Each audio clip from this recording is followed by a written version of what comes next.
Bismillahirrahmanirrahim. As we have studied math of class 10th, जैसा कि हम 10वीं क्लास का मैथ्स जो है वो उसका चैप्टर नंबर 3 डिस्कस कर रहे हैं, तो इस सिलसिले में आज जो हमारी थर्ड वीडियो है उसमें एक्सरसाइज चैप्टर नंबर 3 की एक्सरसाइज 3.1 का क्वेश्चन नंबर 2 जो है वो हम स्टार्ट करेंगे. Question number 2 as we have discussed in the first part of 3.1 कि हमने रेशो फाइंड आउट करनी थी.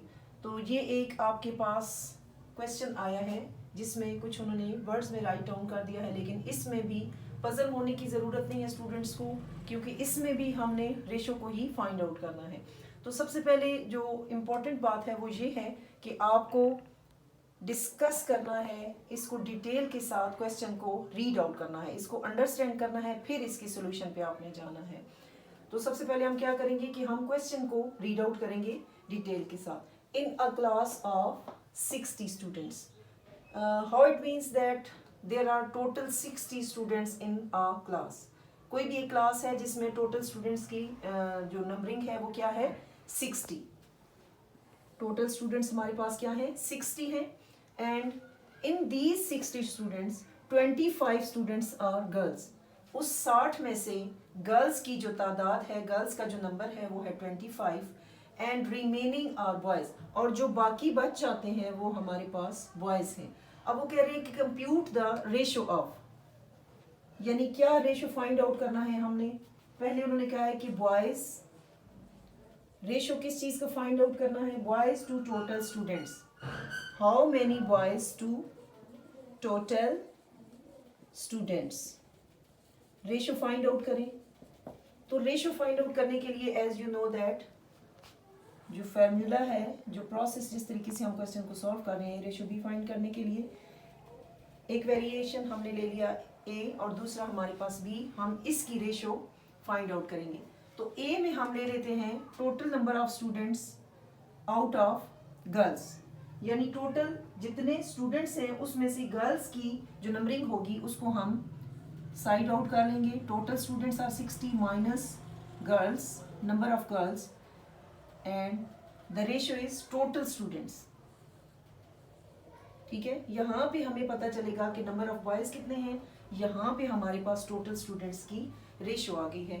तो यहाँ से आपको बिल्कुल क्लियर हो जाएगा कि रेशियो जो हम फाइंड आउट कर रहे हैं वो कितनी ही सिंपल है. 60 में से हम टोटल स्टूडेंट्स में से हम गर्ल्स का जो नंबर है उसको माइनस कर देंगे तो हमारे पास रिमेनिंग जो आ जाएगी काउंटिंग जो तादाद होगी वो बॉयज़ की होगी.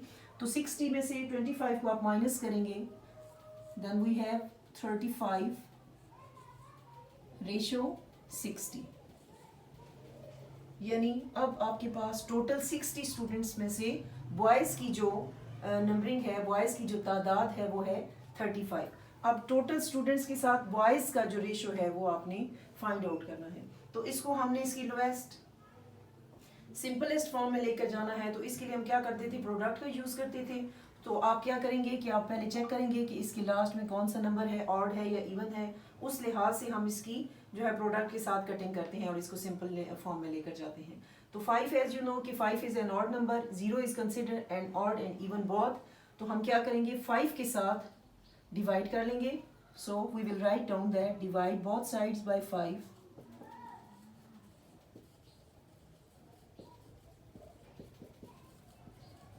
by 5. It's getting simple and simplest now. 5 ones are 5, 5 sevens are 35, 5 ones are 5 and we have 10, 5 twos are 10, 7 ratio 12. This is our answer and this is the lowest and simplest form. The ratio of boys to the total students is 7 ratio 12. What's the second part?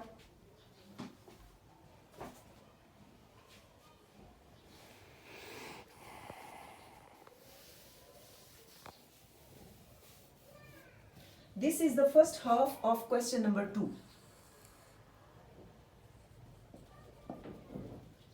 In the second half, they have to compute the ratio of boys to girls.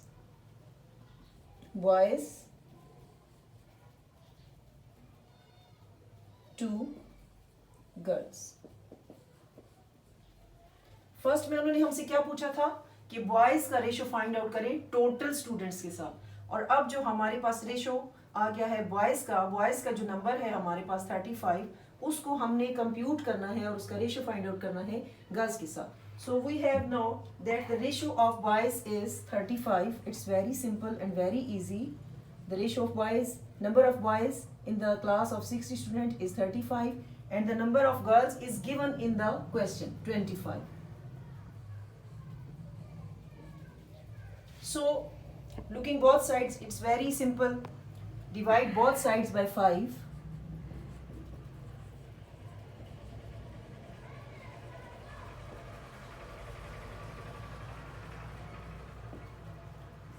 We get 35 by 5 and ratio 25 by 5. 5 ones are 5, 5 sevens are 35, 5 ones are 5, 5 fives are 25. So we have 7 ratio 5. This is the simplest form of any number.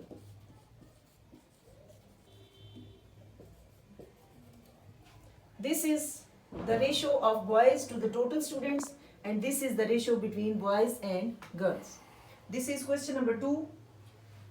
You should write down the question within 1 minute. And after that, we will go to the question number 3. I am erasing the question.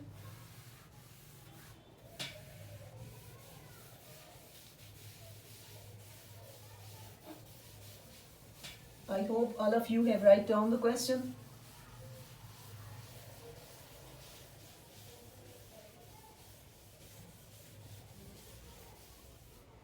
Now, moving to question number 3 of exercise 3.1. If 3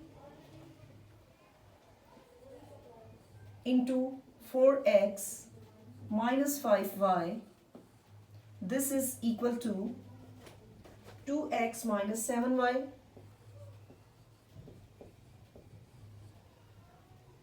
Then find out the ratio of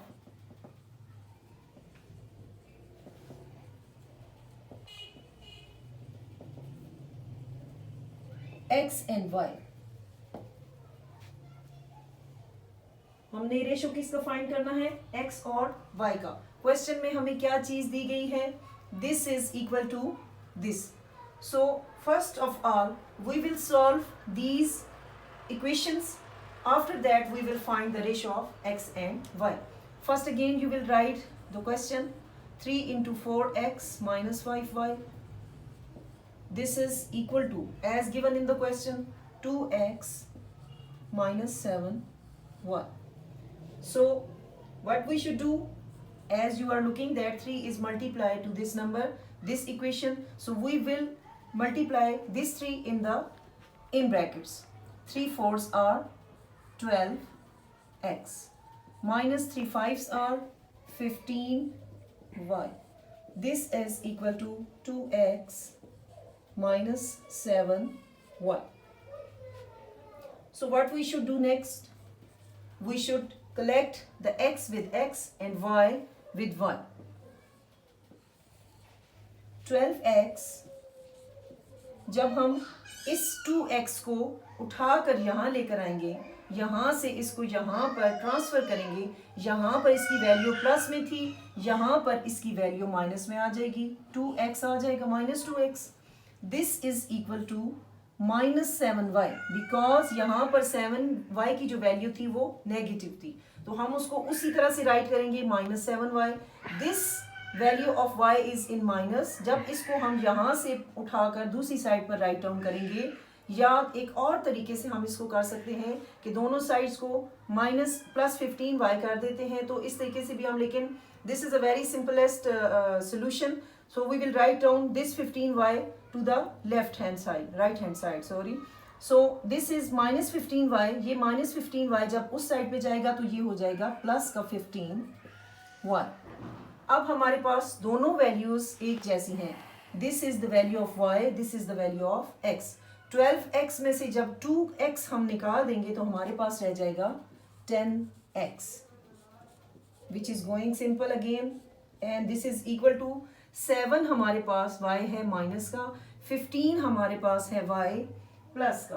तो हम इसको क्या करेंगे, 15 में से हम minus के 7y को जब निकाल देंगे तो हमारे पास रह जाएगा 8y। और ये किसका होगा, माइनस का होगा या प्लस का होगा? Exactly we have plus value, because 15 number जो है वो 7 से बड़ा था, तो हमारे पास वही वैल्यू रहेगी जिसकी साइन के साथ आगे जिसका नंबर भी बड़ा होगा। अब हम क्या करेंगे, दोनों साइड्स को डिवाइड कर देंगे by 10। Divide both sides by 10, divide both sides by 10,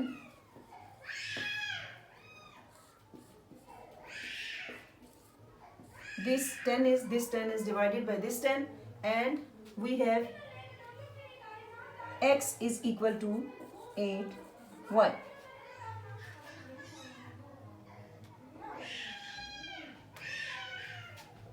by 10. So अब हमारे पास क्या होगा, ये 8 जो होगा, और इस तरीके से अगर हम x को मल्टीप्लाई नहीं करते, 10 को मल्टीप्लाई फॉर एग्जांपल हम नहीं करते, तो यहाँ पर हम एक और कुलिया भी यूज कर सकते हैं। वो क्या है कि यहाँ पर हमारे पास 10x आया और यहाँ पर हमारे पास आया 8y। तो हम इसको किस तरह से राइट डाउन करेंगे, हम इसको जब डिवाइड करेंगे बोथ साइड्स को 10 के साथ, तो हम इसको क्रॉस मल्टीप्लीकेशन में कर लेंगे। तो क्रॉस मल्टीप्लिकेशन में क्या होगा, ये 10 इस 10 के साथ डिवाइड हो जाएगा और इस साइड पे हमारे पास क्या रह जाएगा, x is equal to 8y by 10। यहाँ से y हो रहा है मल्टीप्लाई, जब y को दूसरी साइड पर लेके आएंगे तो वो हमारे पास हो जाएगा divide, x by y this is equal to 8 by 10, यानी x ratio y this is equal to 8 ratio 10. This is our answer. So hopefully that all of you have understand the question, and इसको मजीद simple भी किया जा सकता है। इसको 2 के table के साथ आप मजीद डिवाइड कर सकते हैं। 2 4s are 8, 2 5s are 10। इसको मजीद सिंपल आप 4 एंड रेशो 5 भी राइट डाउन कर सकते हैं। Okay, thank you students, Allah Hafiz.